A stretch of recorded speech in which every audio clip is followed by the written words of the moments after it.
चलिए आज geography chapter 1 Bharat संसाधन एवं उपयोग के बारे में पढ़ाएंगे, जिससे कि पहले हमने पार्ट 3 तक पढ़ा चुका था। आज आपकी पार्ट 4 तक मैंने पढ़ा चुका था। आज आपकी क्या होगी सर? पार्ट 5 की क्लास होगी। पार्ट 5 की क्लास होगी। चलो 1 मिनट देख लो। पार्ट इसको 5 में कर देते हैं।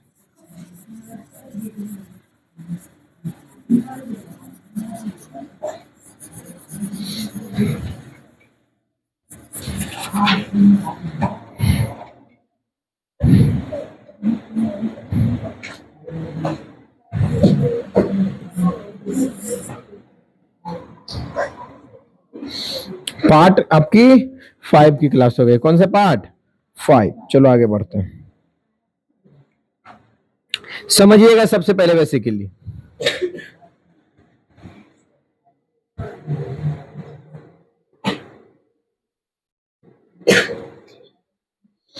पिछली क्लास में आपको शक्ति ऊर्जा संसाधन के बारे में हमने पढ़ा चुका था।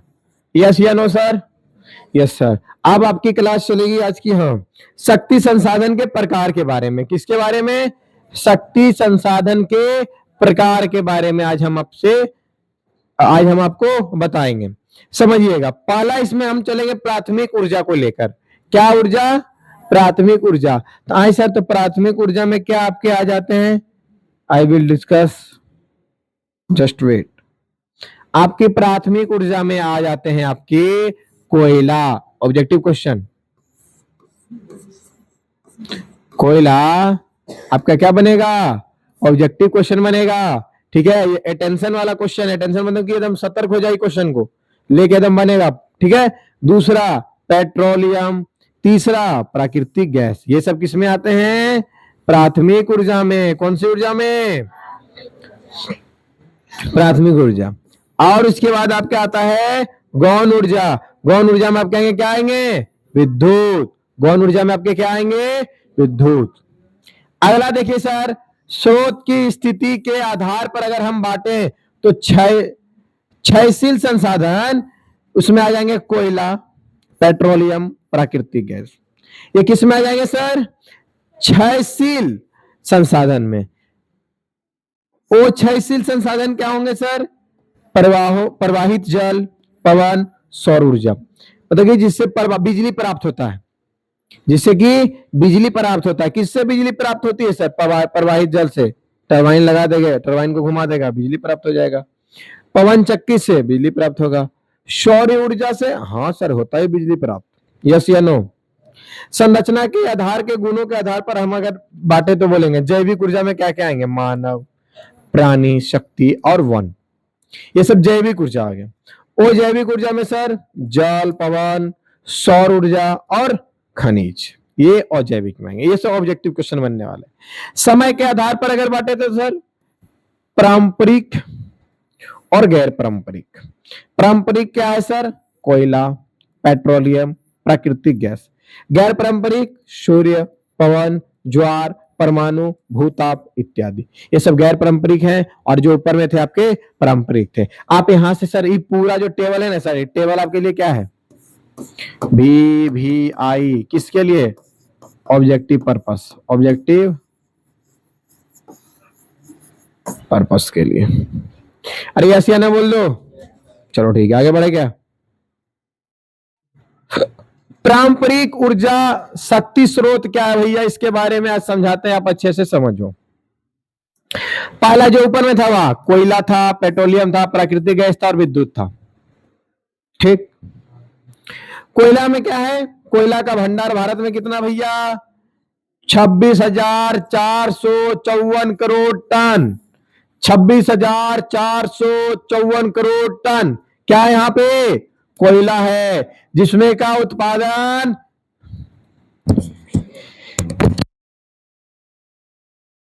जिसमें का उत्पादन 456.37 मिली टन 2007 से 8 के दौरान हो चुका है।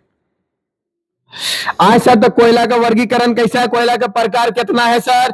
कौन कोयला कैसे काम करता है, कौन सा कोयला का क्या मैकेनिज्म है, उसके बारे में समझा दीजिएगा। हाँ समझा देंगे, समझो। एथेसाइड कोयला, बिटोनिन्स कोयला, लिग्नाइट कोयला और पीट कोयला। अधिक कार्बन कोयला, कोयला मतलब कार्बन का रूप है ना बाबू, कोयला किसका रूप है, कार्बन का रूप है। 90% से अधिक कार्बन पाया जाता है एथासाइट कोयला में। बिटुमिन्स कोयला में 70 से 90% पाया जाता है, 70 to 90% कार्बन। लिग्नाइट कोयला में 30% से 70% कार्बन पाए जाते हैं। पीट कोयला में 30% से कम पाए जाते हैं। पीट कोयला अर्थात जो कि अभी कोयला बनने के लिए चालू ही हुआ, हमने उसको निकाल दिया, जिसको बोलते हैं पत्थर कोयला।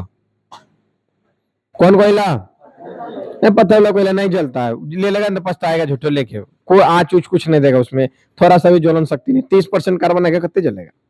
अरे यस या नो, चलो। इसको क्या बोलते हैं, पत्थर कोयला, कुंजी बोलते हैं। उत्पादन के बारे में समझते हैं। ग्रेड 1 क्षेत्र में दामोदर घाटी, सोन घाटी, महानदी घाटी, वर्धा दामोदर घाटी, इस समय इसका उत्पादन होता है। तटसरिया क्षेत्र में असम में, अरुणाचल प्रदेश में, मेघालय में, नागालैंड में। लिग्नाइट कोयला कहां पे पाया जाता है, तमिलनाडु, राजस्थान, गुजरात, जम्मू कश्मीर में।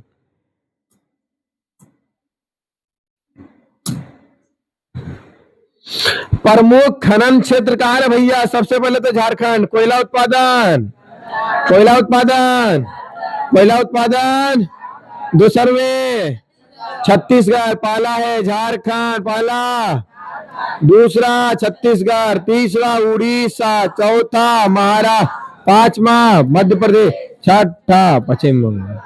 हमारे पिताजी भी भैया ट्रक चलाते थे, क्या ढोते थे, कोयला। ट्रक से कोयला ढोते थे, ठीक है, वही चीज बता रहे हैं। हमारे पिताजी बताते थे कि बेटा हम गिरिडीह जा रहे हैं, झरिया जा रहे हैं, रामगढ़ जा रहे हैं, लेकिन राजमहल के बारे में हमको वो नहीं पता, लेकिन मेरे पिताजी राजमहल के बारे में जानते होंगे।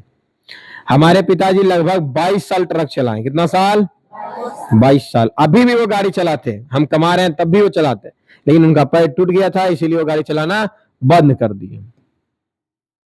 वही होता है ना, देखो एक व्यक्ति को अगर पता रहेगा ना, कोई भी लड़का को, लड़का जिंदगी बताते हैं, एक लड़का हो या फिर एक आदमी हो, आदमी मतलब कौन, पुरुष, उसको पता है ना, यमराज आके बोल देगा कि आज तुम्हारा मृत्यु है, तो यो रात के अगर नींद आ गया, सो गया, यमराज आए सपना में, सपना में हकीकत में उठा के बोले बेटा कल सुबह मतलब कल सांझ लें तो हम मार देंगे, तुम मर जाएगा, तो यो लड़का जाएगा मजदूरी करे ले। बोलो क्यों, क्यों जाएगा मजदूरी करने, ताकि हमारा वो पैसा बेटा लोग घर में यूज करे, किसी के सामने हाथ न फैलाए। मतलब बाप का भी यही रोल होता है जिंदगी में बच्चा का, कि उसको पता होता है कि हम कब मर जाएंगे, हमको कोई पता नहीं, लेकिन जब तक जिंदा है अपने बच्चे को क्या दें, सुख दें। इसलिए जेंट्स होना यानी लड़का होना बहुत कठिन होता बाबू। अर्थात कहने का मेरा उद्देश्य हुआ कि लड़का को अगर आज पता है कि आज हमारी मृत्यु है, तब भी भोरे झोला लेके चल जाएगा काम पर, काहे कि सांझ के घर में हमारी रोटी जुटे। इसीलिए हम बता रहे थे अपनी कहानी पिताजी के बारे में कि अभी भी वो रहते ना तो जरूर कमाते, लेकिन उनका पैरे लाचार है तो इसीलिए नहीं गए कमाने। झरिया में हमको बताया था कि झारखंड में हम झरिया में कोयला लोड करते थे गाड़ी में, गिरिडीह में भी लोड करते थे, रामगढ़ में भी लोड करते थे, ठीक है। और राजमहल के बारे में हमको नहीं पता, लेकिन झारखंड में ही राजमहल होता था। हमारे पिताजी नहीं बताया, लेकिन हमको पता है अभी, ठीक है। उस समय हमारे पिताजी ने बताया था कि हम राजमहल में भी कोयला वगैरह लोड करते हैं, ठीक है। मतलब झारखंड क्या है, खनन का प्रमुख केंद्र है, यहाँ पे कोयला अधिक मात्रा में पाया जाता है, जिसको बोलते हैं कार्बन फैक्ट्री। अभी भी झारखंड कोयला के झांक में जल रहा है, अंदर में इतने न आग लगल है, वहां पे नोटिस आ गया है कि चले जाओ, लेकिन मजदूर, मजबूरी, बेरोजगारी, सब समस्या है, तभी वहां पे वो काम कर रहा है। उसको पता है, लड़का लोग को पता है, जो काम करता है मजदूर, कि अब हम मर जाएंगे, की होगा नहीं पता, कहां धसान गिर जाएगा, क्योंकि अंदर खोखला है। अब मान लो इसके अंदर हम खोखला करके रखें, कभी नीचे गिर जाएगा, पता चलेगा बाबू, अंदर में आग जल रहा है। तब भी जेंट्स वगैरह जाता है कहां, काम करने वहीं, जान को खतरे दे रहा है, तब समझो क्या जेंट्स बनना यानी पुरुष बनना कम बड़ी बात है या ज्यादा बड़ी बात है। बोले ना मोड़े पता रहता है कि भोरे किसान ले मर जाएंगे तो ये भोरे झोला लग जाएगा कमावे ले, किसान के हमें घर परिवार में रोटी जुट सके। दूसरा कौन है भैया आपका, छत्तीसगढ़। तीसरा उड़ीसा। छत्तीसगढ़ में चिड़मिड़िया है, चिड़ीमिड़ी, चिड़ीमिड़ी कौन, चिड़ीमिड़ी को बोलता है चिड़मिड़िया, चिड़मिड़ी को क्या बोलते हैं, चिड़मिड़िया। उड़ीसा, उड़ीसा में तालचर कौन, और रामपुर डुमरा, रामपुर, ठीक है। महाराष्ट्र कुंची, महाराष्ट्र में वर्धा, महाराष्ट्र में वर्धा व बामनपल्ली, कौन पल्ली, उसके बाद कामपल्ली, कौन कौन पल्ली, कामपट्टी है रे। मध्य प्रदेश, कलमजरी को छोटा कर लेते हैं,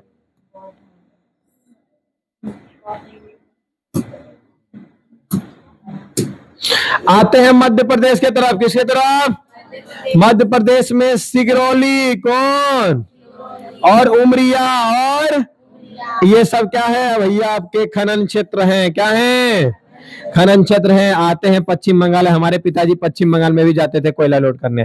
पश्चिम बंगाल में क्या जगह होता है, रानीगंज, किसमें, किसमें, रानीगंज, किसमें, रानीगंज में कोयला लोड होता है।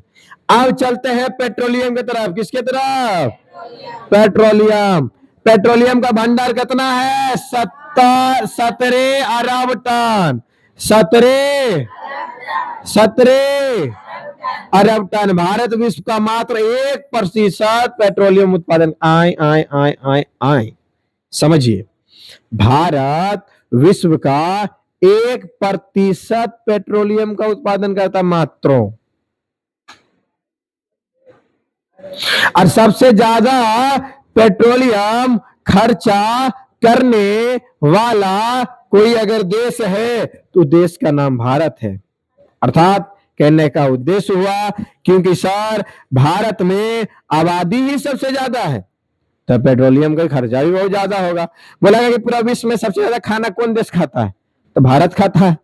140 करोड़ आदमी एक को रोटी खाएगा तो 140 करोड़ रोटी, अरे यस या नो, तो समझ आए वो खाएगा। सब तो हाथी नहीं आदमी है तुम सब, 5-6 को तो बिना चापले को पाइए ना, हाँ या ना, 4 को 5 को उसके कम खाता होगा, हम सब 2-3 को खाते हैं, ज्यादा नहीं खाते हैं। पेट्रोलियम क्षेत्रों की वितरण, अर्थात कहने का उद्देश्य हुआ देखो 1% पेट्रोलियम पाया गया है, हम लोग डिपेंड किस पर है भैया, दूसरे पर, यूक्रेन पर डिपेंड, इस पे क्या नाम है, सऊदी अरब पर डिपेंड है। तो दूसरे दूसरे देश से अभी कहां से आया था तेल, लड़ाई ईरान से, उस सब पर डिपेंड है। अब वहां पे युद्ध वगैरह हो जाता है, प्रभाव भारत में पड़ जाता है। भारत में है ही नहीं, 1% है पूरा विश्व का, कहीं पे 70% 60% है। बताओ भारत में की निकलेगा, तो कोयला निकलेगा, तो उपयोगी है, जो कि दूसरे जगह भी जाता है। भारत में क्या निकलेगा, सोना निकलेगा, उपयोगी है, इसीलिए भारत के सोना चिड़िया कहा गया है। अब लगता है कुल चिड़िया धरती नीचे बैठल है, आंधी तूफान आया था कुल नीचे में बैठ गया था लगता, और वही अभी लगता निकल रहा, हाँ या ना, बिल में सब सुखल है, सब निकलेगा।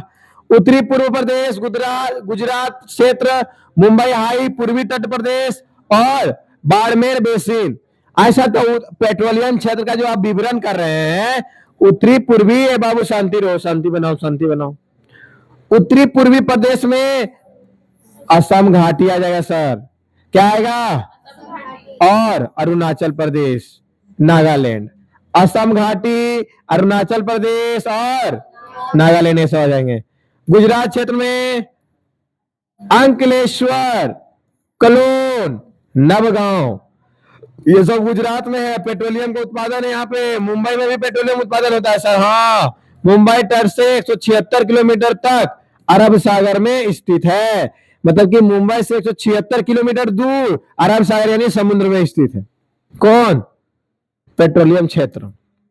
पूर्वी तट प्रदेश सर, हाँ, कृष्णा गोदावरी में कावेरी नदियों के बेसिन तक फैला है। कृष्णा गोदावरी नदी के कावेरी जो भी है ना, उसके बेसिन में तक नीचे के पार्ट में पूरा एकदम फैला है क्या, पेट्रोलियम। बाड़मेर बेसिन राजस्थान में, राजस्थान में क्या निकलता है, पेट्रोलियम, यस या नो। आगे बढ़ जाएं। प्राकृतिक गैस का भंडार कितना है सर, समझते हैं। 700 अरब घन मीटर, 700 अरब घन मीटर उत्पादन इसका हो चुका है 3082 करोड़ घन मीटर 2004 से 5 के बीच तक। उपयोग मशीन चलाने में, विद्युत उत्पादन में, खाना पकाने में, मोटर गाड़ी चलाने में, इस सब का उपयोग होता है। प्राकृतिक गैस मतलब समझ रहे हो भैया, अरे वही जो पीरियोडिक टेबल में आपका तेल है, hydrogen, helium, lithium, beryllium, boron, carbon, nitrogen, oxygen, fluorine, क्या हम गन में सुना दे बोला हाइड्रोजन, हीलियम, वो बोला ना। चलो ठीक, वितरण के बारे में समझिए। वितरण के बारे में, पेट्रोलियम उत्पादक क्षेत्रों से ही प्राकृतिक गैस भी मिलता है। पेट्रोलियम उत्पादक क्षेत्रों से ही क्या मिलता है, हाँ, अर्थात कहने का उद्देश्य हुआ कि पेट्रोलियम के खोज से ही प्राकृतिक गैस की भी खोज हो जाती है। यस या नो, चलो ठीक। पूरे देश में 5340 किलोमीटर गैस पाइपलाइन बिछाई गई है। हजीरा, बीजापुर, जगदीशपुर गैस पाइपलाइन देश के पश्चिमी एवं उत्तरी भारत के औद्योगिक केंद्रों को जोड़ती है। जिस तरीके से पेट्रोलियम का पूरा एक जगह से दूसरी जगह, बरौनी से पेट्रोलियम का विस्तार पूरा सब जगह फैला हुआ है, उसी तरह से गैस का भी विस्तार सब जगह फैला हुआ है। कहां से, तो सब आपका जगदीशपुर, हजीरा, बीजापुर एंड इत्यादि पाइपलाइन से क्या है, सब फैला हुआ है। पाइपलाइन से क्या हुआ है, सब फैला हुआ। कोई दिक्कत किसी को नहीं। चलिए ध्यान दीजिएगा, देखिएगा। विद्युत शक्ति आपका लास्ट टॉपिक है। इस टॉपिक को खत्म करने के बाद आपका चैप्टर भी खत्म हो जाएगा। ठीक है, विद्युत शक्ति के बारे में हम लोग समझते हैं सर, उत्पादन में ही आते हैं, आपके खनिज में ही विद्युत शक्ति आते हैं। चलिए समझते हैं विद्युत शक्ति के प्रकार एवं प्रमुख केंद्र क्या है, उसके बारे में समझो। प्रकार, जल विद्युत, ताप विद्युत, परमाणु शक्ति। जल विद्युत के बारे में समझना बाबू, जो हम कल बता रहे थे। मुख्य जल विद्युत परियोजना क्या होता है, भाखड़ा नांगल परियोजना, यानी सतलज नदी जो है पंजाब, हरियाणा, दिल्ली और राजस्थान में है। इस समय देखो एक चीज हमारा बात समझो, जो ये नदी सब होता है ना सर, यहाँ पे बड़ा बड़ा डैम जो बनता है, वो सबका उद्देश्य बिजली उत्पादन करना। यानी डैम जब खुलेगा, उससे पानी गिरेगा तो वहां पे टरबाइन लगा देंगे, पानी तो खेत में सिंचाई के लिए आ जाएगा, टरबाइन घुमा देगा तो बिजली उत्पादन कर देगा। अरे बिजली जब उत्पादन कर देगा तो हमारी घर तक आ जाएगा, तो हमारे घर तक आ जाएगा तो हम उसको क्या करेंगे, उपयोग में ले लेंगे। माइक को चेक करके रखना पड़ता, नहीं तो पता चलेगा कुल मेहनत बर्बाद। दामोदर घाटी परियोजना, दामोदर घाटी परियोजना किस नदी पर है, तो सर दामोदर नदी पर है। कहाँ कहाँ जोड़ता है, बिहार को, झारखंड को, पश्चिमी बंगाल को। ठीक है, कोसी, हा, कोसी के बारे में सुन के क्या सवाल आता है मन में, बिहार को तबाह करने वाला नदी, बिहार को, यानी कोसी नदी, कोसी परियोजना कोसी नदी पर है बउआ। कहां कहां, नेपाल और बिहार। हम बताते थे नेपाल से चढ़ के बिहार को तबाह करने वाला रास्ता कोसी नदी होके गुजरती है, और वही कोसी नदी हम लोग को न जाने कितने सपने को रौंद कर रख देती है, धान डुबा देगा। कौन, कोसी नदी। अच्छा अभी आएगा, एक मिल लेंगे हम लोग, कोसिया वाला ने पनिया आएगा हम लोग के यहाँ, अब ये आएगा। अब ओकरो में सरकार स्कीम निकालेगा, बाढ़ परियोजना 200 करोड़, अरे को करोड़ घर तक नहीं आएगा। बाढ़ परियोजना 200 करोड़, अरे 1 रुपया भी घर तक नहीं आएगा, इसमें कमाई सागर वाला कर लेगा। आई लो तो क्या बोलेगा, देखिए आ गया है बाढ़ वाला, भरिए भरिए फॉर्म भरिए, फटाफट भरेगा, कितना तो 500 रुपया, 50 रुपया करे बदीर, 500 कट तो सरकारों 500 चली ले, सरकारों समझेंगे आई मर दे 500 रुपया तो आ रहा ले, ओकरे में 500 करोड़ मार दे, 200 करोड़ दिया, 500 करोड़ कमा लिया। कहा है देखो 500 करोड़ कैसे कमा लेगा, भर देगा 100 करोड़ आदमी, 1000 करोड़ भर देगा, गुना कर दो 500 से, कितना कमा लिया। अब 1000 करोड़ आदमी भरा, 1000 करोड़ आदमी है, 140 करोड़ आदमी है, 1000 करोड़ कैसे बोल लिया तुमने, हर एक बात अब हो कर देता है। मान लो 50 करोड़ आदमी भर दिया, कितना करोड़, 50 करोड़। फंड है 200 करोड़ का, कितना फंड है, 200 करोड़ का फंड, कितना करोड़ का, 80 करोड़ फॉर्म भरा, 40 करोड़ भर दिया बाढ़ वाला। ठीक, बिहारो भर दिया, पश्चिम बंगालो भर दिया, उड़ीसो भर दिया, असमो भर दिया, सब बाढ़ आल है। 200 करोड़ का स्कीम निकल गया, सरकार 55 रुपए ले लिया। ठीक, और उसके बाद 10-12 करोड़ के पैसा दे दिया, ठीक, तैयो प्रॉफिट में। अरे यस या नो? चलो ठीक। आप देखो कोसी के बारे में समझिए गए ना, इसीलिए अगर मिटा दिए, हाईलाइट कर देते हैं, हीरो वाला नदी है, तबाही नदी है। अरे यही तो है जगह बिहार को शोक कहा जाता है, हाँ या ना? बिहार के शोक नदी कौन नदी? ठीक। रिहंद्र परियोजना जो कि सोन नदी पर है, ये उत्तर प्रदेश में। कौन प्रदेश में? हीराकुंड परियोजना महानदी उड़ीसा। हीराकुंड परियोजना महानदी, पूछेगा हीराकुंड किस नदी पर है? अब कहां है तब उड़ीसा? हीराकुंड परियोजना किस नदी पर है? कौन नदी? क्या एक ऑब्जेक्टिव फिक्स करवा दें? चलो बिहार बोर्ड से बात कर लेंगे, ऑब्जेक्टिव हो गया वो फिक्स। चंबल घाटी परियोजना कौन नदी पर? चंबले नदी पर है। कौन नदी पर? जहां चंबल है, चंबल में तो भैया डाकू पाया जाता है, चंबल में। नहीं तो नहीं विश्वास है तो मूवी देख लो, कौन मूवी? 12th fail. चंबले के बारे में बात हुआ बाबू, हाँ या ना? चंबल कहां पड़ता है? राजस्थान में, और मध्य प्रदेश के नदी को जोड़ता है। तुंगभद्रा, कौन भद्रा परियोजना, ये वही नदी पर है, तुंगभद्रा नदी पर। कहां पड़ता है? कर्नाटक। चलिए समझिएगा। जल विद्युत हुआ, यानी पानी से बिजली बनाने वाले नदी नहर परियोजना का ये नाम है। आप इसको नोट डाउन कर लेना, और घर के अलमारी अलमीरा जहां पढ़ता है स्टडी टेबल के सामने इसको चिपका देना। क्यों? क्योंकि ये कंपटीशन लेवल तक साथ देगा, जब तक कि आपको नौकरी नहीं लग जाए जनरल कंपटीशन में। अरे हाँ या ना? चलते हैं ताप शक्ति में। कौन शक्ति में? ताप शक्ति। सबसे पहले कोयले आएगा, कोयला जितना हीट करोगे तो ट्रेन चलता रहा भैया। पहले चलता था कि ना? ट्रेन पहले कैसे चलता था? नहीं बोला कोयला, कोयला यानी भाप इंजन था। कोयला को गर्म करो, पानी मारो, भाप फेंकेगा, जो भाप से इंजन चलेगा, हाँ या ना? तब कोयला ये क्या है? ताप शक्ति ऊर्जा। कौन शक्ति ऊर्जा? राष्ट्रीय ताप विद्युत नियम। राष्ट्रीय ताप विद्युत नियम एनटीपीसी। एनटीपीसी।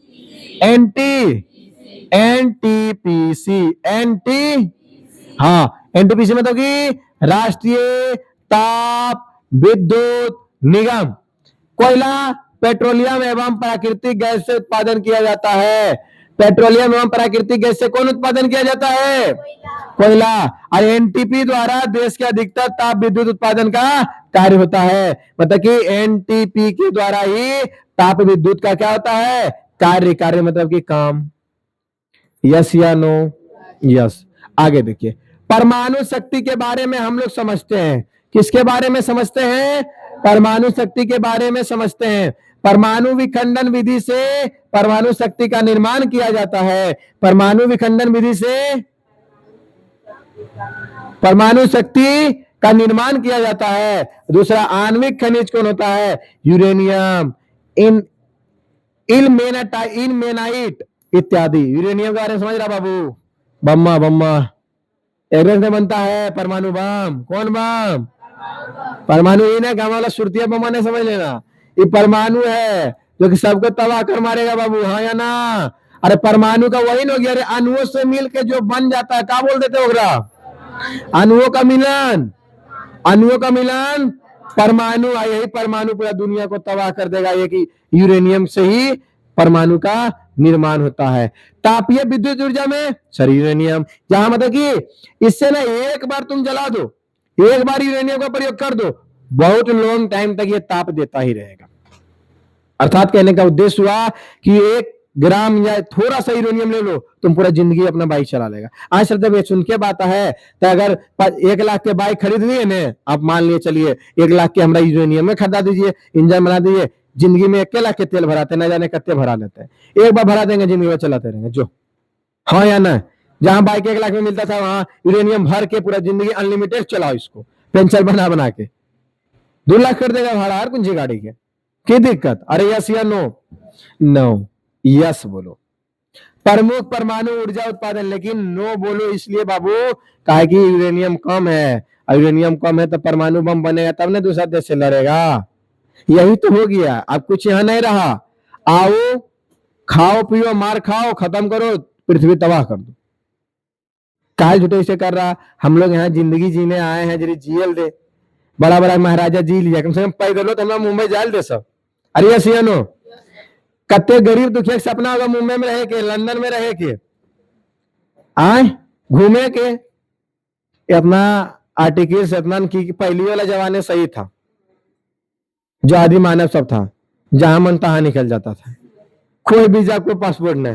और अभी एक देश से दूसरा राज्य में जा रहा है, एक राज्य से दूसरा राज्य में तुरंत पकड़ लेगा। बिहार वाला गाड़ी अगर बंगाल में दिखे ना, वो रुको रुको रुको रुको, सबसे पहले तो रे बिहार वाला कहाँ आ गए हैं आप? तो ना तब जरी आए थे जे घूमे ले, ना ना ना चालान कट जाएगा आपका, रोमिंग हो गया है आपका। जो एगो सिम लो तुम बिहार में, बंगाल जाते थे रोमिंग। पहले बॉर्डर वाला सिम जो चलता था ना बाबू, कूपन उपन भरता था, तो बिहार से बंगाल गया तो बातें होता था, अब होता था ज्यादा पैसा कटता था। बताओ हमारे देश में हमरे पैसा काट रहा। यहाँ अगर मान लो 50 पैसा कॉलिंग था 1 मिनट का, तो वहां गेला। हम तो बात किए हैं रिचार्ज वाला उनका, यहाँ से आपका कॉलिंग है, मान लो 1 मिनट में आपका 50 पैसा या 25 पैसा पर मिनट कट रहा, ठीक गया एक रोमिंग में डायरेक्ट 1 रुपया कटे लगा। मानते हैं कि एक देश से दूसरा देश जाए तो रोमिंगो हो गए, हाँ या ना? आए मरते बिहार से लेकर झारखंड गया रोमिंग, बिहार से बंगाल गया रोमिंग, जो कोई दिक्कत नहीं। लेकिन आप जैसे 4G 5G आ गया, सब सिस्टम खत्म। आप जानने का था रोमिंग कौन चीज होता है, हम बोला था कुछ दिन में सिस्टम हटा देगा रोमिंग वोमिंग बोला। अब कहो रो पूरा इंडिया में है न, जियो सिम है न, एयरटेल सिम है न, बड़ा सिम है न, कोनो सिम है न, चल रहा है 5G धर रहा, कोई रोमिंग ने, जो 300-400 रिचार्ज किया उतने चलते रहेगा। महीना का 28 दिन का रिचार्ज हो चाहिए खाली, ओकर खातिर महीना 28 दिन में पुरता है। तारापुर महाराष्ट्र में एशिया का सबसे बड़ा भारत का पहला परमाणु ऊर्जा उत्पादन केंद्र है। तारापुर कहां पड़ता है भैया आपका? महाराष्ट्र में। तारापुर कहां पड़ता है? वो पूरा एशिया महादेश, कौन महादेश? एशिया महादेश का सबसे बड़ा और भारत का पहला परमाणु ऊर्जा उत्पादन केंद्र है। पहला परमाणु ऊर्जा उत्पादन केंद्र है। पूरा एशिया महादेश में सबसे अगर रिच और सबसे अमीर अगर कोई महादेश है तो भैया आपका एशिया महादेश है। कौन महादेश भैया? एशिया महादेश। सबसे ज्यादा अगर जनसंख्या वाला कोई महादेश है तो आपका एशिया महादेश है। अरे पूरा भारत अकेले से पर काफी है। जो भारत आ गया, चीन आ गया, ये सब कौन ची है? एशिया महादेश में आता है। अब भारत से चीन तो पूरा देश की आबादी का काफी है। जो छोटा छोटा लगभग 60-70 को देश मिला के भारत के वो बराबर होता है आबादी में। तो भारत में यार चीन मिला अगर आबादी मिला दे, पूरा विश्व की आबादी एक तरफ हो जाए, कोई फर्क पड़े वाला नहीं। चलो ठीक, अब ना खाली चीन को हटा दो, अब भारत की आबादी इतना कोई अधिकांश सब मिल जाएगा तो ये उतना आबादी नहीं कर पाएगा। अब हम क्या बताएं, जनसंख्या भी होगा तो पता चलिए जाएगा। राणा प्रताप सागर राजस्थान में है, ये भी आपका क्या है? तापीय ऊर्जा है। कलपक्कम तमिलनाडु, यहां पर भी तापीय ऊर्जा है। नरोरा उत्तर प्रदेश में, ये भी तापीय ऊर्जा है। ककरापारा गुजरात में, ये भी तापीय ऊर्जा है। कैगा कर्नाटक में तापीय ऊर्जा है। कुडून कुलुम तमिलनाडु में तापीय ऊर्जा है। बिहार में आते कुछ देखा? कोई बिहार में खाली बोला कोसी, जो बर्बाद करे बोला को तापीय ऊर्जा, विद्युत ऊर्जा, तेल उल अल्ला फल्ला चिल्ला कोई कारखाना देख रहा है? एक वो चीनी उनी वाला मिल था, उसको बंद कर दिया। जो स्टील प्लांट था उसको लगता है खंडर उंडर बने ले, कुछ नहीं यहाँ दे रहा। इलेक्शन घड़ी में बोलेगा अडानी अंबानी सब यहाँ इन्वेस्ट करेगा, आ गया हम सब खुश। तो जो गरीबी दूर, रात में तुरंत से जाए पागल ही 1 लाख के मेरा पैकेज लगता, कहाँ था अंबानी वाला में, कहाँ था अडानी वाला में? बिहार में जो खुल तो कहाँ? अरे यार सपना देख रहे थे, सपना। पागल वाला बात बोलता, बिहार में रोजगार आएगा रे? कुछ नहीं आएगा, मूर्ख व्यक्ति सब। यहाँ तानाशाही राज चल रहा। कौन राज चल रहा है? तानाशाही। खाओ पियो मौज करो और पापा मौसा मौसी करते रहो, सबको यही सब तो रह गया। मोदी जी जिंदाबाद, योगी जी जिंदाबाद, तेजस्वी यादव जिंदाबाद, जितना है नेता सबको जिंदाबाद जिंदाबाद करते रहो और तेरा मुर्दाबाद कर देगा। 4 गो पहिया पर टंगाएगा, राम नाम सत्य है, सबको यही गत है। और बोलेगा तेरा ही दिन में तेरा आसपास पड़ोसी रसगुल्ला था अच्छा, सब्जी है अच्छा, हम दारू पी के मस्त है। हाँ है ना? राम नाम सत्य है, तेरा ही दिन तुर गुतिया सब दारू पी के मस्त है। हाँ तो यही है। पहला दिन मर गया ने, जरीबा भावुक हुआ। अच्छा 3-4 दिन के बाद कोई बूढ़ा मरा है, नेता तो वही जरी जाता है ज्यादा। कोई बुढ़ावड़ा मर गया है तो की बोलेगा, ओहो बुढ़ावा मर गया ना, अच्छा ठीक, रसगुल्ला चलेगा ना, पूरी सब्जी भुनिया रसगुल्ला सब्जी हकवा जरी मजगर, तो महुआ मंगइये की इंग्लिश, तो कौन दिन ना ना ना, अगला दिन पिपर पानी के दिन आपको मछली चलता है, अच्छा ठीक है खा लो, 5 पीस भुजल का निकाल दियो, साइड में गया पूजा पाठ हो लिया होने अगुआ, अब पिछुआ एकदम पैक पर पैक मार रहा, काहे मरे वाला के को फिकर रहे हैं, वही बोले ने नेतागिरी के चक्कर में गया तो राम नाम सत है, 13 दिन के बाद तेरह ही होके मस्त है, और जो आसी पासी पड़ोसी है तो हर आसपास वाला वो दारू पी के एकदम पूरा स्वस्थ है और मस्त है, कोई दिक्कत नहीं, यही उद्देश्य, सही बात है हाँ या ना, सही की गलत, एक को बात बताओ कि हम झूठ बोल रहे हैं, एक भी बात बोलवे किया झूठ, तो कैसे बोलेंगे झूठ बोल दिए, हम जो देखे हैं आंख से वही चीज हम आपको बताए हैं सर, हाँ या ना, इसीलिए हम एक ही चीज कहेंगे, नेता चुनो समझदारी से, नेता चुनो समझदारी से, नेता मतलब क्या, अगर तुम किसी को जिताना चाह रहे, हम जानते हैं अगर तुम मोदी जिताना चाहते मोदी जिताओ, तुम्हारे घर में अगर 10 गो वोट है, तुम 6 गो मोदी को दो, लेकिन 4 गो तुम सरकार को दो, ताकि तुम्हारा विपक्ष भी मजबूत रहे, आप पक्ष वाले से सवाल करे, अगर तुम राहुल को जिताना चाहता है तो राहुल को 6 गो दो और मोदी को 4 गो दो, ताकि विपक्ष तैयार रहे पक्ष को बोलने के लिए, इस तरीके ने नो और एगो को कॉम्बिनेशन बना दिया कि 9 गो एकर सीट और एगो एकर सीट बा, बताओ कुंची होगा, तो यही तानाशाही, आवाज उठा मुंह तोड़ देगा, और कुंची, इसीलिए आवरी का इलेक्शन में सर ध्यान रखना, चुनना उसी को है जिसको हम चाह रहे हैं, माइक चालू ना हो, चुनना उसी को है जिसको हम चाह रहे हैं, लेकिन ध्यान देना है घर में अगर 10 को वोट है 4 गो उसको देंगे जिसको हम नहीं जिताना चाहते हैं, ताकि हमारा विपक्ष भी मजबूत हो, असली लोकतंत्र का यही अभिप्राय है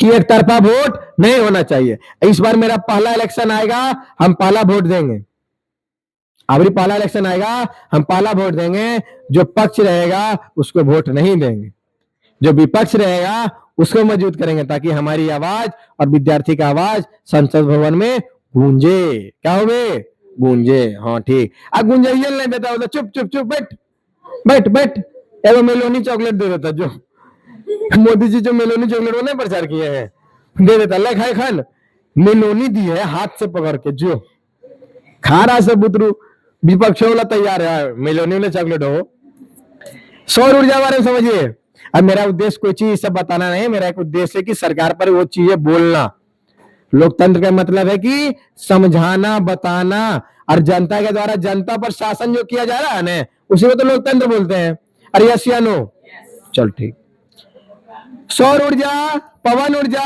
ज्वारीय तथा तरंग ऊर्जा, भूतापीय ऊर्जा, बायोगैस एवं जैव ऊर्जा के बारे में हम आज समझते हैं, ठीक है। पहला, गुजरात में आपके सौर ऊर्जा, राजस्थान में अधिक संभावनाएं हैं, फोटोवोल्टेइक सेलों की सहायता से सूर्य किरणें के ऊर्जा में परिवर्तित किया जाता है, देखो सौर ऊर्जा है ना, सूर्य प्लेट से प्रकाश सूर्य का लेगा और बैटरी में स्टोर कर देगा, यही सौर ऊर्जा होगी। पवन ऊर्जा, चक्की घुमाएगा इस तरीके से, पंखी, उसको घुमाने के लिए जनरेटर चालू किया जाता है, क्या क्या चालू किया जाता है, तुम नहीं देखने को हवा से घूमता है, कतनो आंधी आई हो जाए ना तब वो नहीं घूमेगा जब तक जनरेटर चालू ना होगा, बोलो कैसे, मान लो आंधी आ गया पंखा कर दिया एकदम पूरा तेज, अरे नहीं समझेगा था जो मर देते थे बिजली तैयार कर देगा, पूरा विश्व में बिजली रहे, इसलिए उसको एक साल में धीरे धीरे देखते धीरे धीरे ऐसे घुमा रहा है, अगर एगो आदमी पूरा घर रहता आराम था, एगो आदमी अच्छा से तैयार करके रखता होगा, ठीक है। ये तमिलनाडु, राजस्थान, गुजरात, महाराष्ट्र, कर्नाटक भारत विश्व का सबसे बड़ा पवन उत्पादक राज्य देश है, भारत विश्व का सबसे बड़ा पवन मतलब कि पवन ऊर्जा उत्पादक देश है, पवन ऊर्जा, पवन ऊर्जा के द्वारा विद्युत उत्पादन करने वाला सबसे अगर ज्यादा उत्पादन अगर कोई देश करता है तो कौन है, भारत। भारत के किस राज्य में, तमिलनाडु में, राजस्थान में, गुजरात में, महाराष्ट्र में, कर्नाटक में, अर्थात देखने का उद्देश्य क्या हुआ, ये सब जो नाम सुने हैं इसका मतलब क्या हुआ, अभी मारेंगे पीछे माहौल देख रहे बाबू, देख रहा है मरिया खोज रहा कि आ जाए, इसका उद्देश्य क्या हुआ, कहां कहां ये दिख रहा है बता तुम, ये आपका दिख रहा है जो खाली जगह है, जो आपका खाली जगह है, राजस्थान पूरा खाली है, मतलब कि जहां आदमी दूर दूर तक नहीं दिखे, ताकि पंखा में आके जान हत्या नहीं कर दे, पंखी की तरह नीचे आके बोले ना हमें पंखी में पकड़ो, हमें मार दो, उसका सिस्टम ना। ठीक है, इस तरीके से घुमाया जाता है कि कौवा बैठेगा बोलेगा घूम घूम चकवा हो गलो हमारो, मतलब कि हमने राउंड सर्कल को घेर लिया। ठीक, ज्वारीय तथा तरंग ऊर्जा के बारे में समझेंगे। खंभात मतलब खंभात की खाड़ी, कच्छ, सुंदरवन, इसमें ज्वारीय ताप तरंग ऊर्जा उत्पन्न किया जाता है। भूतापीय ऊर्जा कहां से होते हैं? हिमाचल प्रदेश यानी, ठीक है, और लद्दाख में। ये सब कहां पे उत्पादन होते हैं? हिमाचल प्रदेश और लद्दाख में। बायोगैस एवं जैव ऊर्जा के बारे में अगर हम समझते हैं तो सर एक चीज ध्यान दीजिएगा आप लोग, कचरे की ऊर्जा में बदलने की एक परियोजना दिल्ली के ओखले में शुरू की गई है, उसी को बोलते हैं बायोगैस। मतलब कि जो कचरा उचरा है ना, सबको एक जगह जला उला के और उसके अंदर से गैस जो निकलता है ना, उसको बोलते हैं बायोगैस। वही गैस को ना हम लोग या फिर जैव ऊर्जा, मतलब वही गैस को ना प्लास्टिक को पिघला के पेट्रोल वगैरह बनाना, वो सब जो तरीका है ना बाबू, वो सब जैव ऊर्जा और बायोगैस ऊर्जा के अंतर्गत वो चीजें आती है। ठीक है, ये अभी दिल्ली में किया जा रहा। शक्ति संशोधन का संरक्षण क्या है? पहला, ऊर्जा का बचत, ऊर्जा की बढ़त और इसका प्रचार करना। ऊर्जा के प्रयोग में मित व्यक्तित्व लाना। ऊर्जा के नवीन क्षेत्रों में खोज करना। वैकल्पिक साधनों के उपयोग पर बल देना।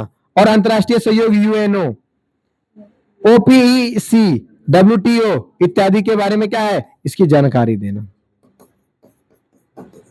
और ये सब चीज को क्या कहता है? सहयोग भी कहता है यूएनओ को, सब सहयोग में। ठीक है, कोई दिक्कत समझ आया रे बउआ? अरे ऐसे ना बोलो ना। आपका ये प्रश्न उत्तर है संसाधन एवं उसके उपयोग का, ये मेज द फॉलोइंग है, आप अच्छे से लिख लो और अच्छे से देख लो, स्क्रीनशॉट मार लो। क्वेश्चन को कल ही बना के आना, 10 क्वेश्चन, ये 10 क्वेश्चन बना के आना। फिर आपका ये खनिज संसाधन में ये भी 10 क्वेश्चन आप बना के आना। फिर उसके बाद शक्ति ऊर्जा संसाधन में आपका 7 क्वेश्चन, इसको भी आप लोग बना के आइएगा। ठीक है, कल का होमवर्क है आप लोग का। ठीक है, चलो आपका ये चैप्टर हो गया है क्या? कंप्लीट। एक अच्छा विदाई हम आपके साथ थैंक्स दे के ले रहे हैं। आई होप कि, उम्मीद कर रहे हैं कि आपको आज का लेक्चर बहुत ही अच्छा लगा होगा, समझ आया होगा। अगर समझ आया है तो आप हमको बता सकते हो कमेंट में। ठीक है, अच्छा लगा तो अच्छा लिखना, खराब भी लगा तो बता देना। ठीक है, अगर नहीं समझ आया तो बोलिएगा, अगली बार हम प्रयास करेंगे और बेहतर रूप से और एनर्जेटिक के रूप में आपको समझाने की।